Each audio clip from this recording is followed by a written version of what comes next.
Folder, observable, define type of subject, real example. Define type of subject example with real example. Subject with different real example.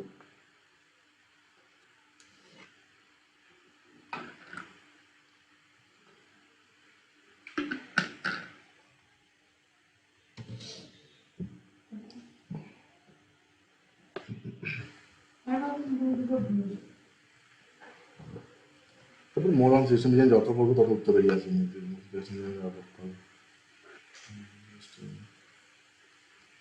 আগে কিন্তু code স্ট্রাকচারটা কেমন হয়, মানে কোনটায় কি কি ফোল্ডার বানাবো, মানে app folder share folder, progressive web app service worker, progressive web app service worker.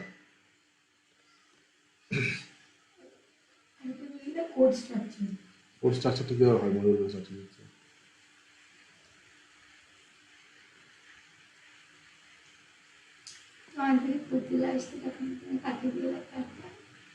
এগুলো বাবা নেই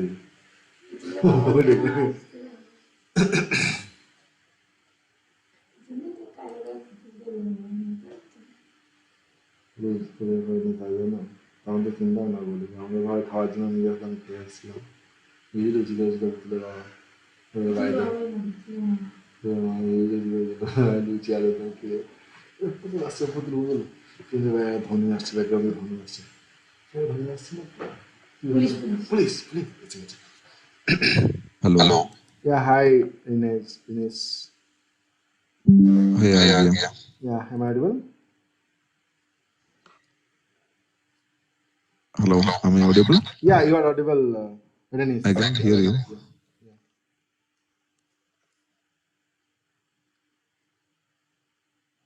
You can hear me, right? Able to hear you? You're on mute. Arghya, you're on mute. Oh, I'm so sorry, I was on mute. Yeah. Hello, Renis and Prithvish. I hope Hi. I'm audible now, right? Yes, you are. Yeah. Thank you.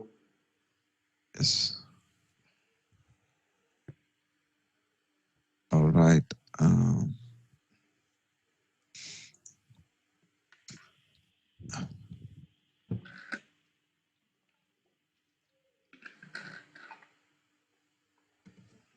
Just a second. Yeah, please take your time.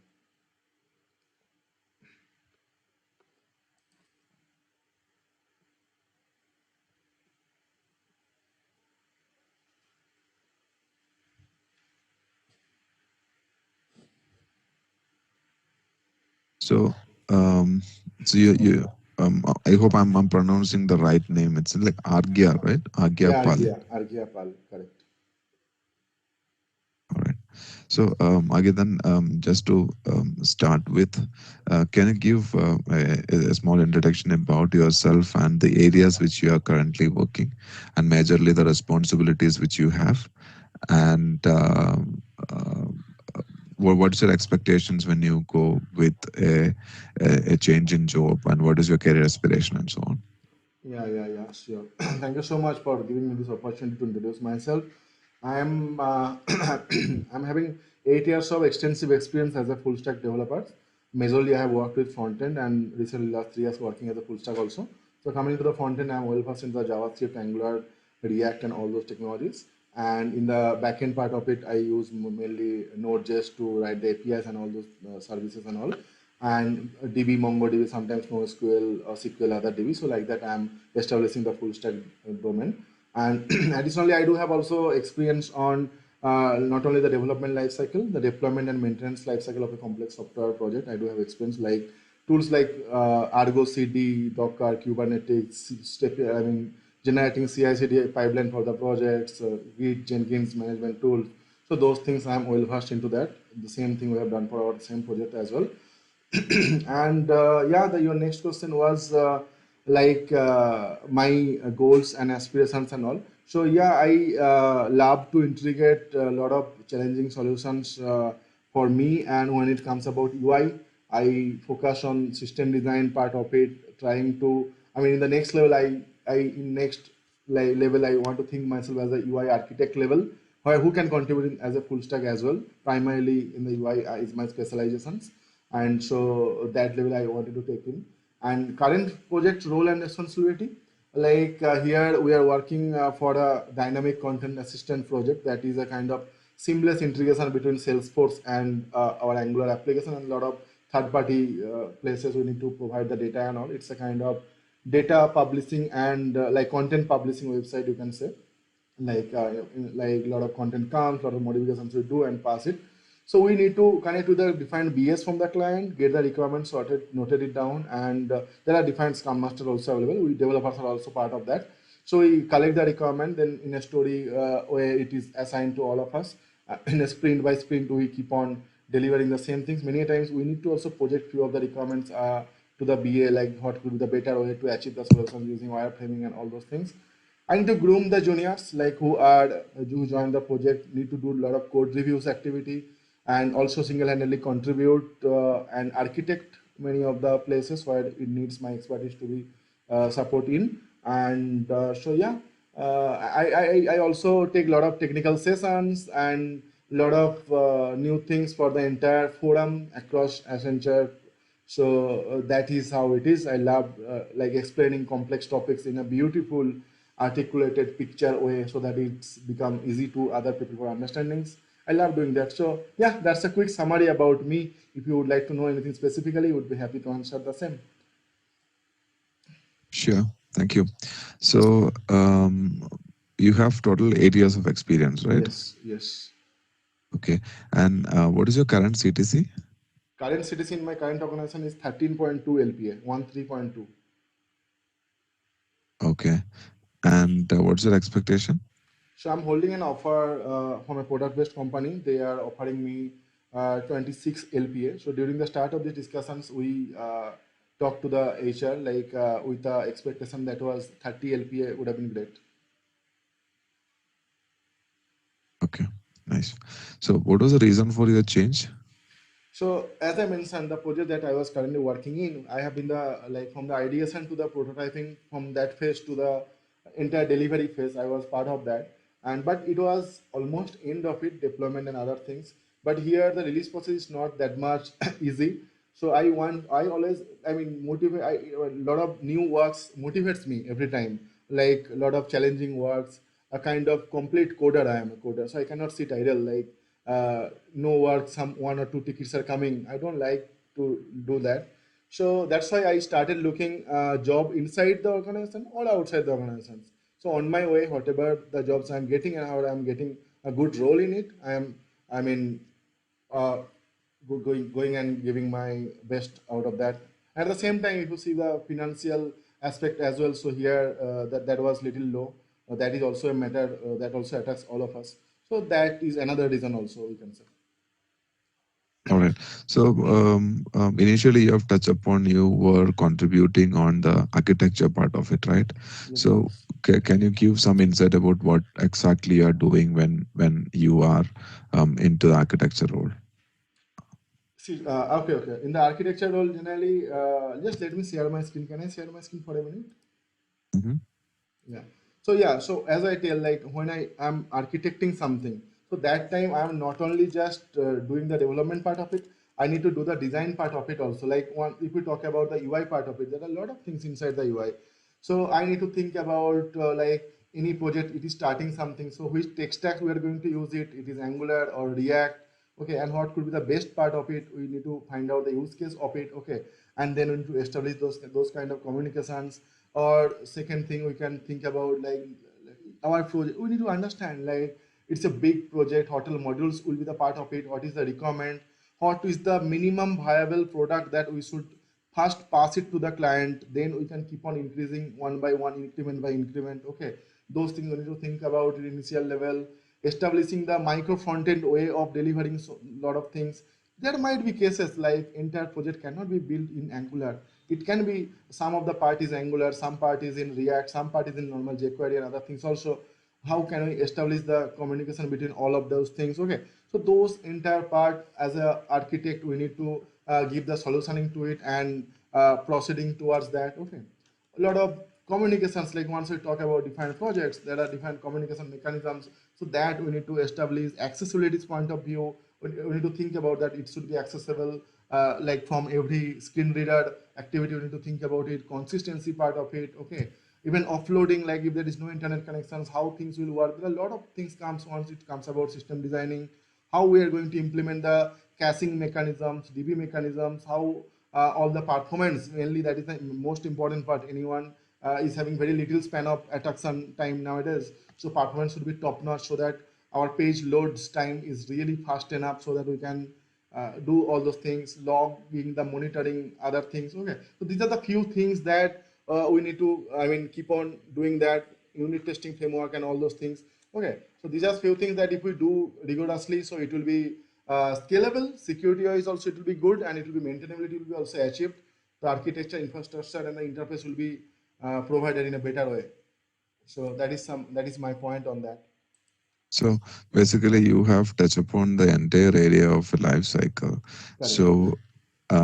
So you mean to say that you take decision on all of these aspects? Right now, no, it is just I said in a high level way. So basically, once the requirement is set up from a point of view, from the client point of view, so we are the developers, so who need to take decisions like tech stack selections, you can say, tech stack, which tech stack we are going to use for this, and at the same time, the architectural decisions means in terms of I mean, forming the caching mechanisms and like we are going to use GraphQL or not, like way of retrieving the data from the backend, better way of retrieving the data, asynchronous, better asynchronous way. So those kind of decisions we need to take it. Performance wise also, I have made a lot of work on that. That keeps the system in boot and synchronized with that. Okay, what are libraries we are going to use? Do we need at all library or not? We need to think about any better DSAs available for a coding for a module functionality or not. So those kind of decisions I am actively taking part on my own, and I'm also contributing to the project. All right. So in your current project, how was the static code analysis has been performed? How was the? Static code analysis been performed? I mean, you are meaning to say SWOT analysis? Static code analysis. Okay, okay, static code analysis. So static code analysis means in our current project there are a lot of things like we call lot of third-party APIs from there, like to fetch the weather data or some other data. Okay, so what we do is that we, rather than calling it every time, we just store in the cache, and those static codes we don't call it in every API call. We just So keep it in um, the cache. um, what is your understanding when you say static code analysis? So what do you mean by static code So analysis? I mean, yeah, yeah. I mean, you mean to say like, let's say I wrote a, I mean, high level code and all those things, like, and over there, lot of like we used like so many a times the codes may be full of potential bugs or some vulnerabilities. It can be introduced inside the code. Okay, so it's a kind of standard, you can say, static code analysis that will help like automatic detection of those things or bug detections, error detections. Those, that is my understanding on the static code. Yeah, so how is it done in your We present have code? used TSLint extensively. So that is a kind of analysis tool for TypeScripts. Okay, so that helps us in our Angular project to work with that. Okay, Angular TSLint, ESLint also we have used it, so that any unnecessary things if we do, it will give a problem. SonarQube is another thing that is for the build purpose. What all things it is passing or not, like it gives a comprehensive code analysis performance that helps us a lot. Okay, and So have yeah, you integrated TSLint, ESLint, and yes, yes, SonarQube yes, part yes. of your Yes, yes, pipeline? we have. Yes, we have done. In the pipeline also, like if some, we have a minimum percentage set over there also. If something is failed over there, so it will not go and build directly into the, from the Jenkins we run, right? That pipeline trigger for development and other things. So it will not build if some problem is there. Even during commit time also, if let's say in the code you have written debugger, you forgot to remove it, it will not commit also. Those kind of checks also we have maintained it. Okay, fine. And in unit testing, so which tools have you used? Yeah, mainly from the UI point of view, using Jasmine and Karma, we have used Jasmine is the framework. Karma, we have used a lot of functions they have. Even Cypress we have used for the integration testing, you can say. So like they have a lot of matchers to be not So present. Like you have experience in using Jasmine, Karma, and Cypress. yeah, Protector also long back I have used, not recent project. Recent project is in Jasmine and Karma. And Node.js perspective, Mocha and Chai I am using. Backend also I'm writing, right? Node.js, Mocha and Chai I am using. And Protector also I have understanding, but not in my So recent project. what was the reason for using Cypress for automation rather than Selenium? Mm, I'm not sure about the reason the project is using it, so we are using it. Maybe it goes well with the like Angular JavaScript projects. I'm not Mhm. exactly sure about the I mean why exactly that's Okay. So you said initially about the designing. So you guys sit and then decide whether an Angular is a right code stack or React or some other framework. yeah. So can you bring an example that you had taken a decision over React, which you decided maybe Angular? So can you bring an example of that? Yes. Yeah, let What me was the talk about reason for choosing that? yes. Let me talk about my current project itself. Okay. So during the initial discussions, like React is also booming into the market. We should use React or not. So those kind of things came. But what? So there are few pointers that I analyze, like, or better to say, we should analyze. Like if we talk about Angular, so it is definitely a framework, not a library. But in case of React, it's a library. But being a framework, it provides everything under one umbrella. Once I talk about everything, it means the routing mechanisms, data communication mechanisms, storage, cache, dependency injections, like each and everything, router, everything. But in case of React, as it is a library, we need to integrate other, we need to, I mean, install other libraries or whatever the things to make API call and other things, and it works fine. But so what should we use? Like in our case, the application was very big application. I mean, you can say like if we divide it like there will be 30 plus modules will be there, and lot of data driven applications. So we are more focused about the accuracy part of it. Like speed was a concern, but not that much utter speed we want. Okay. So, but we don't want that for everything. We will for every concept we will install a library and work with that. So we went for the Angular, even if we are compromising a little bit on the speed perspective. Okay, and also it provides the micro UI part that even React also you can achieve it. And but when React comes, like if it is a small application and like there will be not that much features are there, that much modules are there. Let's say hardly 5 to 10 modules are there in every module. A lot of components are there, and we are concerned about the speed. I mean, if 5x time we want that faster than an Angular project, then definitely we should think about the project should be implemented in the React. The reason is it is using a great concept kind of virtual DOM concept. Don't change the DOM or the page directly. It uses a better way of managing the DOM, okay, using reconciliation algorithm and all those things. So that gives the edge over the Angular. So same thing we have did in our projects also. We did that analysis, what all things we are going to do, what all things we are going to invoke, and then we vote for the Angular as it is a large scale and heavy application, data centric, lot of forms are there. Yeah, that was how we decide. Okay. So, but all right. So, do you know what are the design principles and what are the design principles you have used in your application? Yeah. Like solid principle, we can say. Solid principle means like let's say uh, solid solid principle we use. Okay, I'll explain that. Even many times I always use do not repeat yourself. Like let's say if any of the code you are writing, some like 4 or 5 lines of code that doing a specific task, and some other function again it is using it to achieve the same kind of task, we should not do that. We should think about a better way of achieving that. Maybe some interface or some common place we need to keep it, and then and work with that. Okay, that is one principle I always believe. And then here, like if we talk about the solid principle, also we should use like say single responsibility principle.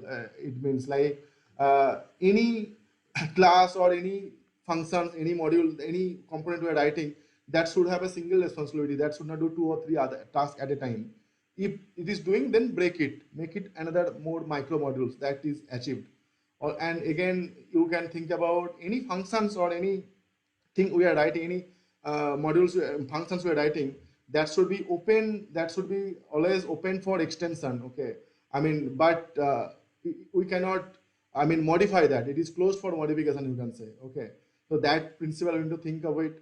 But And then, yeah, so but this kind of then the principles helps us. but but then the changes are inevitable. So the changes will come. So if you say that close for modifications, open for extension, close for modification, then how do you accept the changes? Yeah, so let's say some changes came. Let's say initially we are performing, let's say publishing some data and giving a notification to the user. Now some new thing came, like it should also do some other task. Okay, so that time I should not go to that function and again change the entire logic of retrieving the data and all those things. So rather create a separate module, I mean, separate function that will take care about, let's say, publishing it to some other place, and then just call that thing from there. I mean to say, change. I mean, it's not expected behavior should not be modification. I mean, we should not go to that function and again change the entire logic of modification. Okay, so we can definitely need to invite the changes. That is how the agile thing How how, works. how do we implement this open for modification and close? Sorry, or, what is it? Close for modification and open for uh, Extension. what is it? Extension. So how do you implement this? So implement this generally, like we write the components right very fast level, and then we decide what all functionalities we are going to achieve. We write like class or interface way of defining the models first, like whatever all the data models we are receiving, we first define them. Like this API will respond these all things, and based on that, our response will look like, employee will look like this. This all data models we will be receiving and all, so that anytime anything comes, it will be not adjusted with this. Some new thing comes, so new data model will be set up for that in that way, and again it will be written in that way. So we are using these principles. User, like even Angular supports a lot of principles like dependency injections, or utilizing the Angular modules. Okay, so that is how it works. And even Angular feature provides a lot of flags to keep track of all those things. So we're using that, we can achieve this kind of Which all changes. which all Angular features will help you out to implement this O? Dependency injections, like services, you create one services and it will be across the entire applications. Okay, so no need to again create something new. Okay, and what else, like this interface But and class how model. does how does the dependency injection help you to do this open close principle? Like let's say you have a particular function that does a specific thing, and if I again write the same thing in that place, that is not acceptable. So we can use the already existing something, that is one services we have written some places. We just bring it there and we can utilize that. Okay, so that will help No, us. I didn't understand. Can you be elaborate a little bit? Yeah, so for example, Angular, we have a dependency injection, right? So that will promote you this open for extension and closed, that I mentioned, right? So we will actually replace or the, I mean, the component or the service behavior, that whatever it is there, without modifying the existing code, by just simply injecting that dependencies in the constructor level, or like we are abstracting it, right? We can introduce new functionality or replace the dependency without even making changes to the consuming components. Just we are injecting that thing. So indirectly it is OCP principle, it is we are achieving, right? So open and close principle we are achieving in that way. No, see, what do you mean by dependency injection? Dependency injection means, let's say we have done a specific task, or so let's say make a API call and get some data, something. Okay, so that will inject it in one class level. Okay, and I no need to worry about that one. So it will be available for me also. I just instantiate it and call it and get the data. Okay. So that is dependency injection. So no need to again write the same thing, and in the same class we can just inject it and get everything available for me. Um, I didn't completely understand. So you are Okay, saying that let me give an you are example. you are saying that you will be injecting something to get the functionality of that particular class. Correct. So what exactly, what design principle you will be achieving by doing this? So how are you, how are you get benefit? No, I'm not very clear about your explanation. Okay. I mean, you mean to say how that is helping this open text, No, this. my question is like, what exactly is a dependency injection, and why are you going with this dependency injection? And how does this solve open close principle Okay, or okay, improve the open close principle? okay.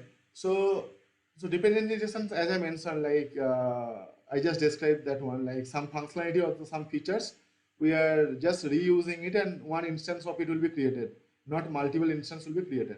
Now, in case of open closed, like one function, if we are writing that one function, so in that time, what is happening is that like this dependency part that we are writing. So one, see, we should not modify the function, right? Some function is already written, so we should not modify the behavior of the function. So we can only easily extend or the replace the behavior of the component or the services.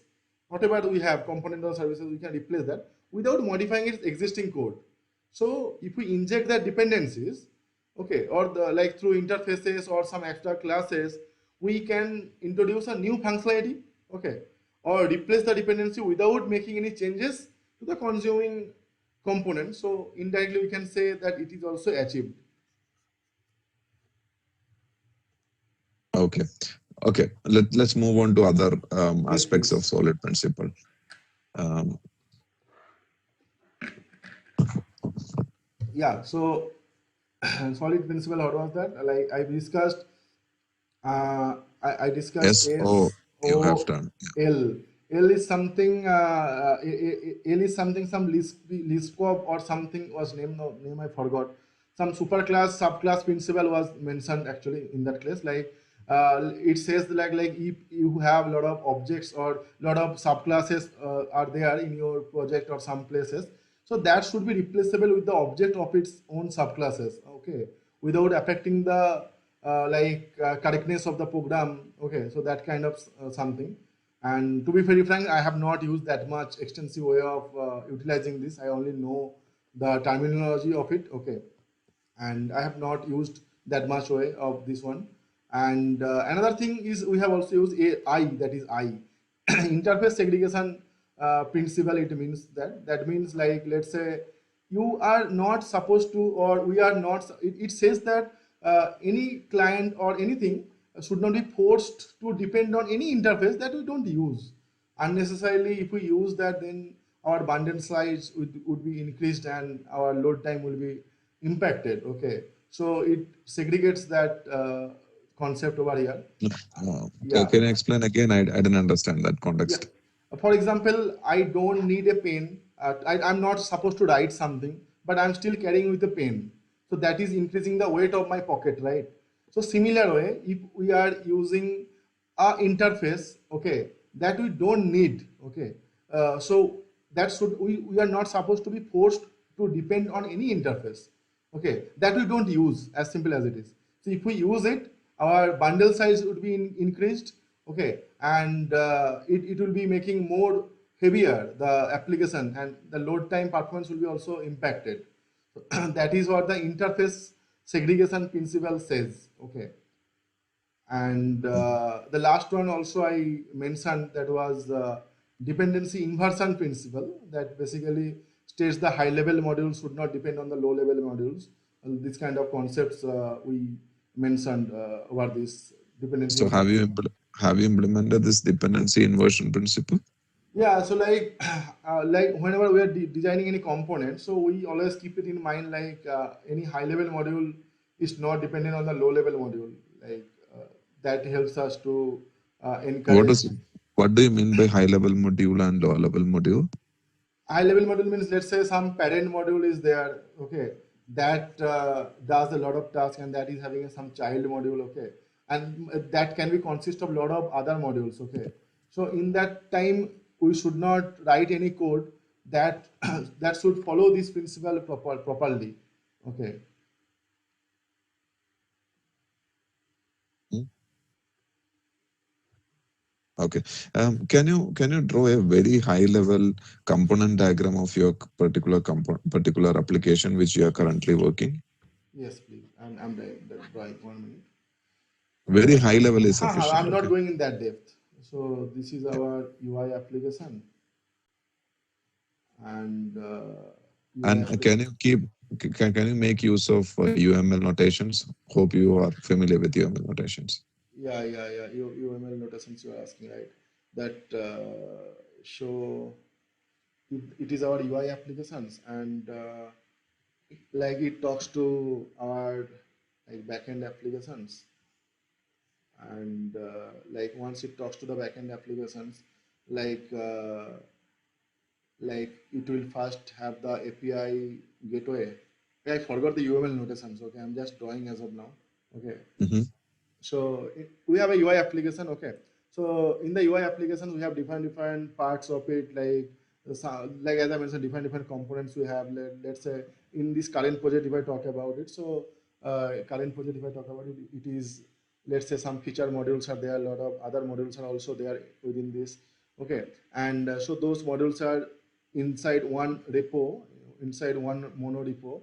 Okay, so we have different places, a lot of other modules are placed. Okay, and like they are not in a monolith way, so they talk to each other, they communicate with each other, they get the data from each other. Okay, so that we can segregate the task to different other persons, and get the work done. Okay, then it comment, like once you call the data, once you call the services and all, we come to the backend part of it. So in the backend part, like we make the service call, we have our API gateway over here. We have our API gateway that filters out all requirements we have. Even the backend Node.js project is also microservice where it is deployed. Like if one service, it is, let's say, rating service or something like that, that is having its business logic plus its own database as well. And similar way, a lot of other services are there with their own database. And once we call the routing, and like different other services will be invoked. And now we have a kind of common event-driven architectures over here.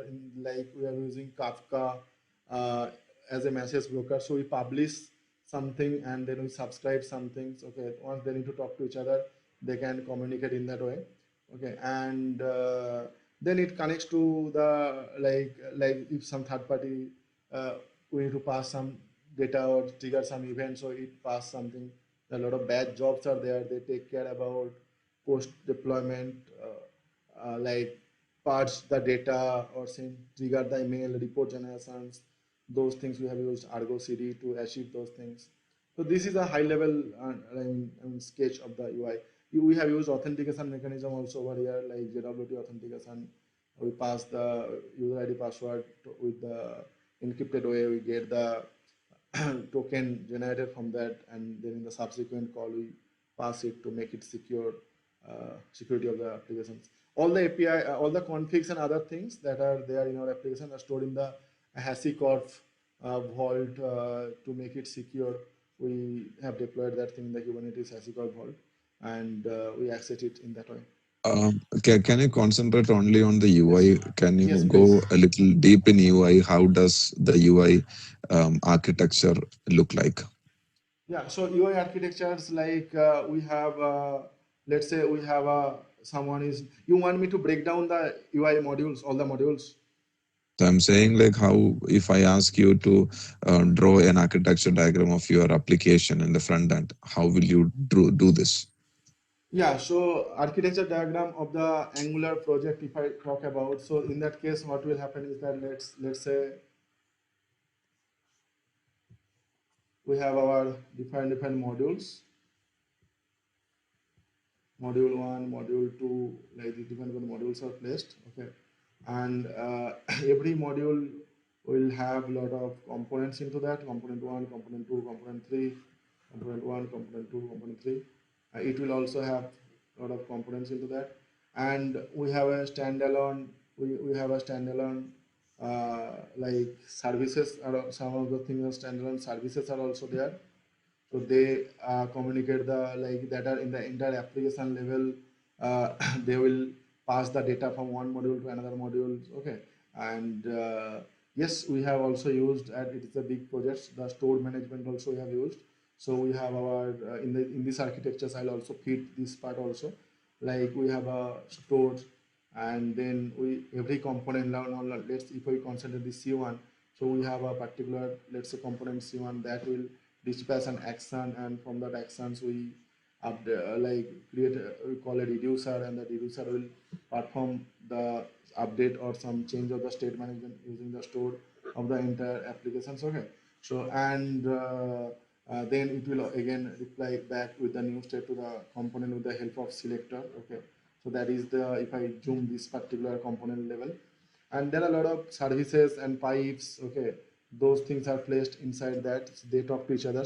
Now this is one module I talk about, that in that way there are similar other modules are also there, and they talk Okay. to each other. And we have a kind of, we use that webpack segregation concept, like making one application host application and other applications like sale application, and then they talk to each other. This is how it works. Right. So you mentioned this security login part of it. How do your login takes care, and Yeah. what kind of an encryption you are using? So you're just telling, mentioning about encryption. So what encryptions are you using? Yeah, yeah. So once the user, let's say the login page is there, user ID, password, or something is there. So if someone logs in, then what first thing we do in the front end is that A to A and A to B and B to A. Okay, this encryption we're using just to like make a encrypted version of the password. Okay, not even to sending the direct password to the backend. Okay, then we pass it that password, and then from the backend the token generation happens. We have a secret key, and using the secret key we uh, do that, and I mean decrypt, encrypt it, and then store in the DB and give a token back, the BRR token that is stored in the local storage in the front end, in the, so that in a subsequent call we need to pass it. We are using an interceptor over here also. You can use an interceptor And also. what is the lifetime of the token which you are Yeah, receiving? that is generally we have, for our case it is 8 hours. Even we maintain one more thing. Uh, that is 8 hours. It will be there. But if you are not directly using your things like your system for 5 minutes, you are inactive. We are forcefully logging you out also. We are tracking the user's activity also by writing even listeners like mouse you are moving or not, keyboard you are touching or not, scrolling you are doing or not. If we don't do that, we just detokenize that thing, and it's called the logout things, and make the token null, so that again we need to make that token. How do you do that? I mean, are you using any third party libraries No, to no, do no. that, or Simply, we are writing normal JavaScript code only to handle it. Like how we are doing is like, let's say we logged in, right? We logged in, we get the token. So in our root level component, so we are writing a event listeners like mouse over and on three events, mouse over and keyboard type, key up, okay, and scroll. And we are creating a timer over there, okay. A timer, we need to check that 5 minutes user is active or not, and we are keep on increasing the timer every time. So if you just move your mouse or something, okay, that time automatically we will reset that timer, okay. But if that reaches 5 minutes, automatically we have written a code to call the logout API basically. Oh, that is just making the token null, and skin will be logged out. Okay, so like that we are using. No third party we have used. We have handled uh, writing JavaScript only. and you have mentioned here in your resume that you're proficient in CI/CD pipeline. Yes, yes. So which tool were you using for the CI/CD pipeline? So Jenkins and like we are building that pipeline and all, but mainly we have used this pipeline Groovy script. I have used Groovy script to write down the scripts that we need to place into the project. Like for generally what happens, like in case of commit, or you need to take the golden repository from the latest version of the Git, right? Then you need to we have written commands in the Groovy script only how to build that application, all the steps mentioned in that command, okay. Then how to perform the unit testing things or sonar queue that I mentioned, those things like how it will test every module, every unit test, automation test, whatever it's there, execute. Then it is going to the deploy, which environment it is. Then it will trigger an email. If it is going to QA, deploy to QA environment, it will send an email to QA manager. Once you will approve it, automatically it will deploy it. Okay, so we can see the pipeline, entire pipeline, where the code, the golden artifact is standing in the like in the Jenkins. If we open it, we can see, open the pipeline, we can see that. Which source code management system are you using? Yeah, we are using Git. Git. So it's GitHub Yeah, or any other. GitHub only, You're using GitHub. Okay. private GitHub.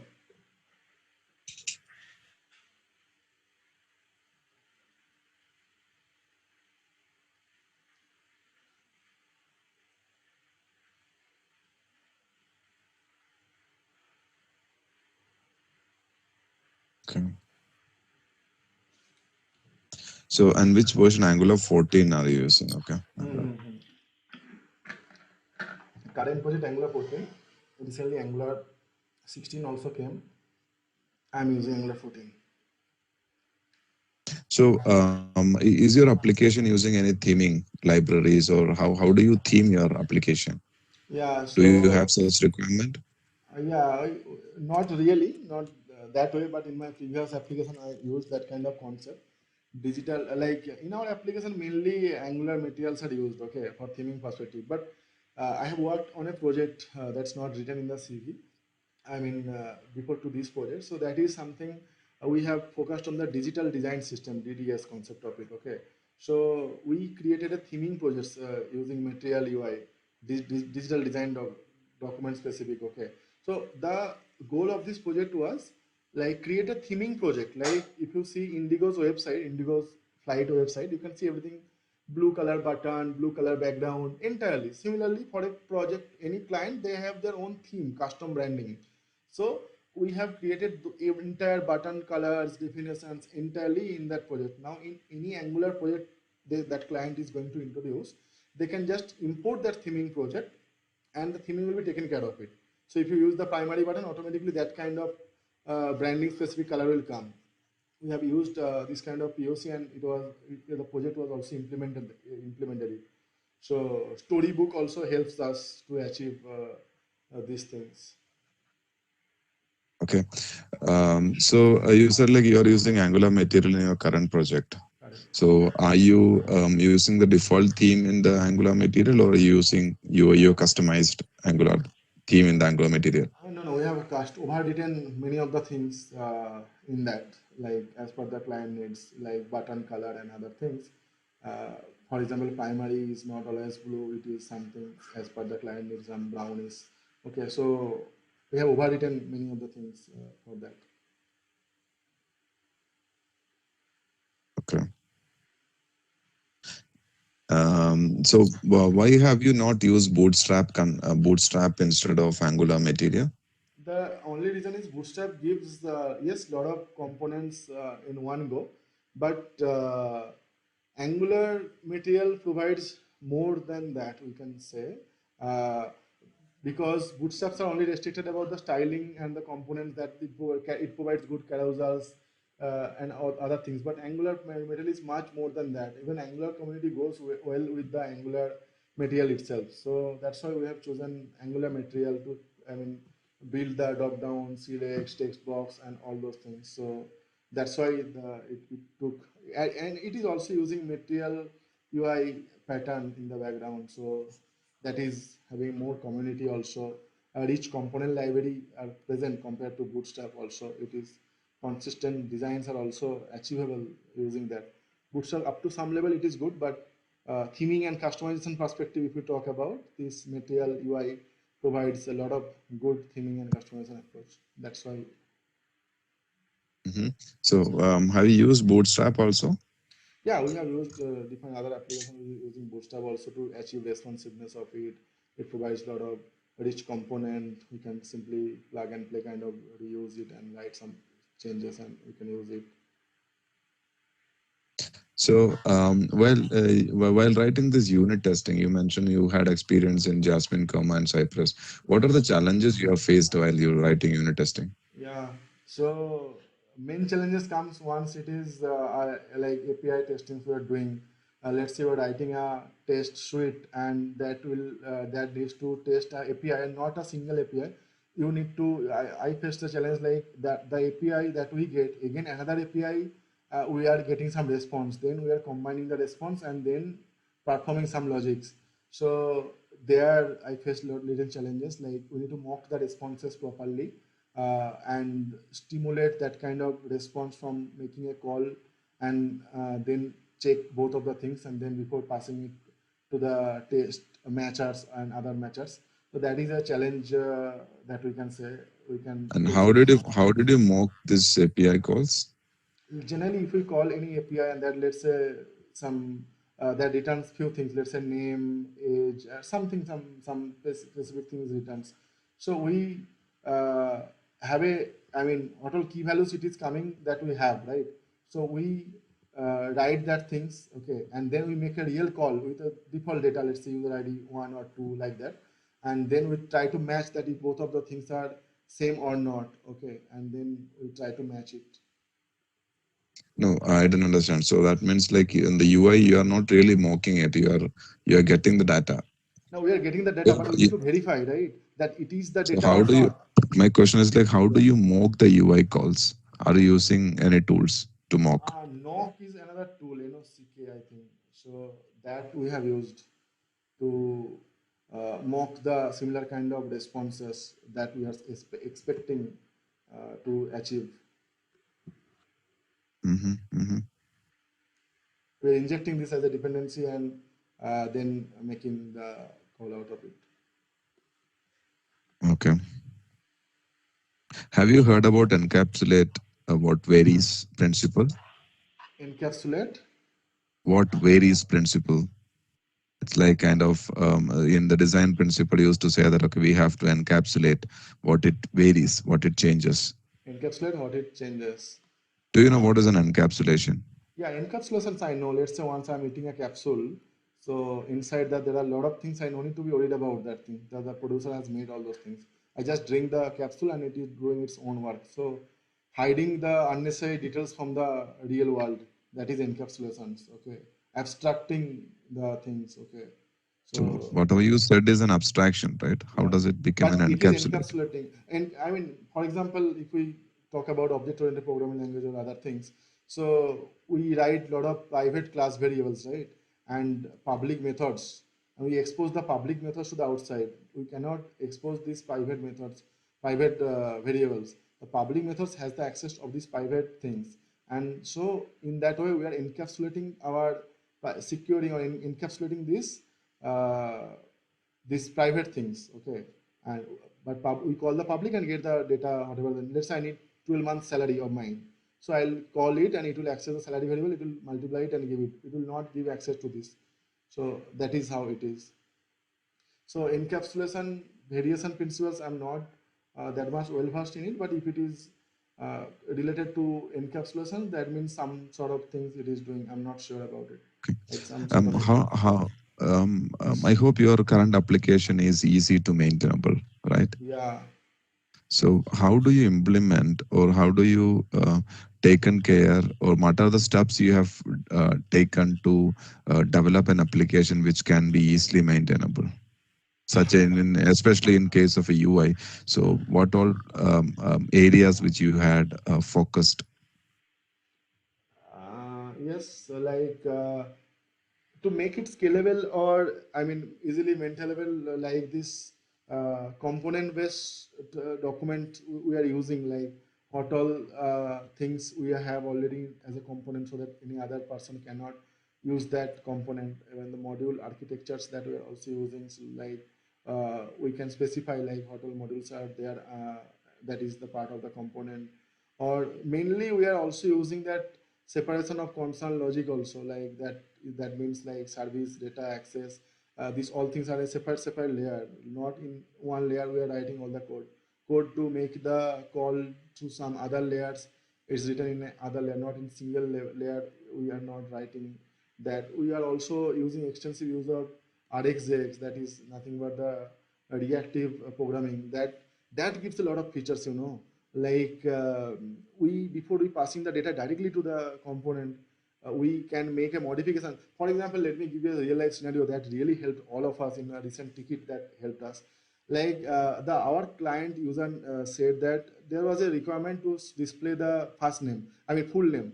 In this way, initially first name should be displayed, later last name should be displayed. So generally what we do, we just get the data, we just say, I mean, this dot first name, this dot last name, like that way everyone will print. Now let's say that happened with us.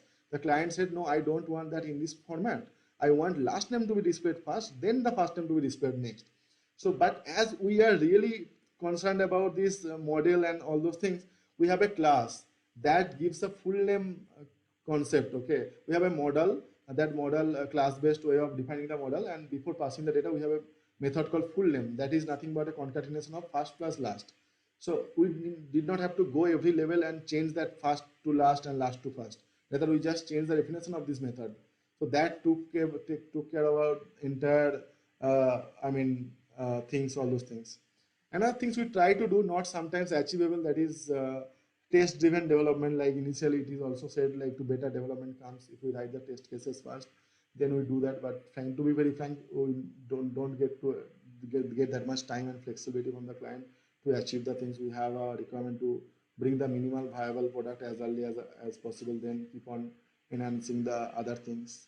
We maintain a lot of solid documentations, like Swagger documentation, even UI level also, every function, what it is doing, writing proper like comments in every time. Like even if we give a peer review to somebody else or someone gives me a peer review, so they write entire functionality, what all things they are doing, we are reviewing properly and checking if that is written already somewhere else or not, asking them to rewrite. So these all things helps us overall to make it more scalable.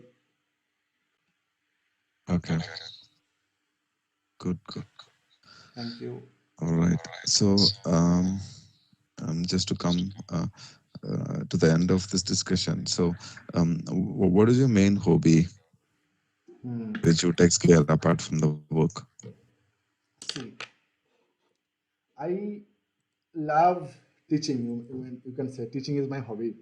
Hmm. Like, and so whenever I go, wherever I do, whatever the things I do, I always find that learning should be never stop, and that is my hobby, to teach someone some interesting topic in a very engaging and innovative way.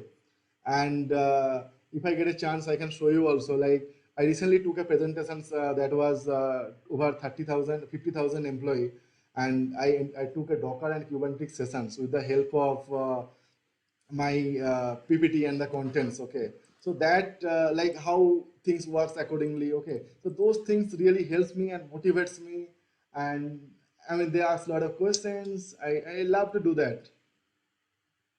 Okay. Yeah. So you had taken this presentation within your organization, or it's outside?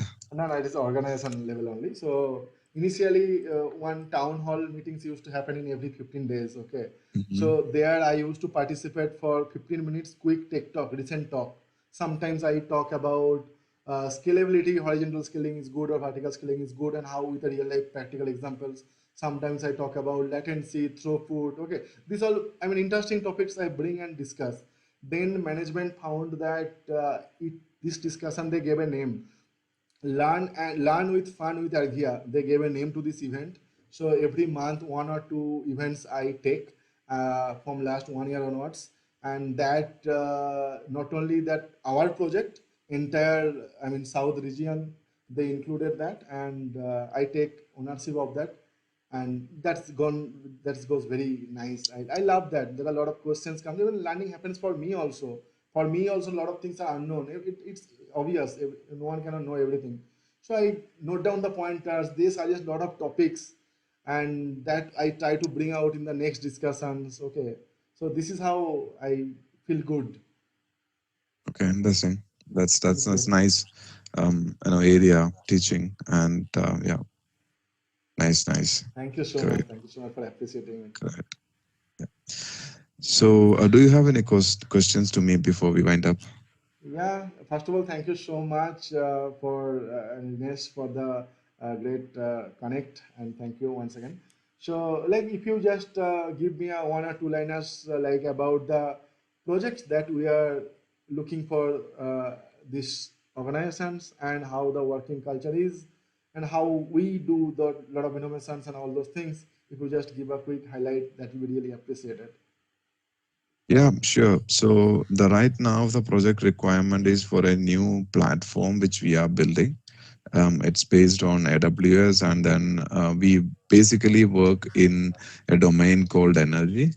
And in the energy, we are creating a SaaS application, constituting maybe it consists of large many smaller applications.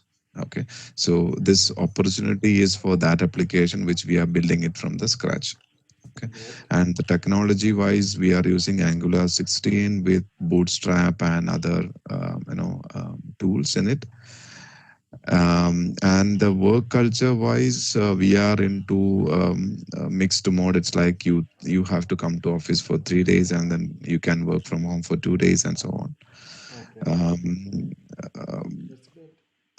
Anything special you want? I mean, is this answer to you or Yeah, anything yeah. which I have It's missed? so what will be the roles and responsibilities over there? Like it is a project So from the scratch, or how? Just if you tell a little bit on that.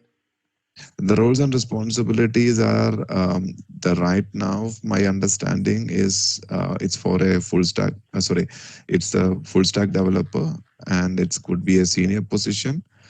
And responsibility initially, you would be working as an individual contributor, but there is a big team. So when you say talk about team, my understanding is that the team has multiple small component, small team, which we say that's feature set teams. And in the feature set teams, there would be an architect, and then there would be members. And those team is responsible for the entire development of that particular feature set, along with the deployment and further things. That means like it's an end-to-end development from the scratch you will be doing, because there's nothing developed so far. So I mean, this Yeah, opportunity is like you would be start building from the scratch.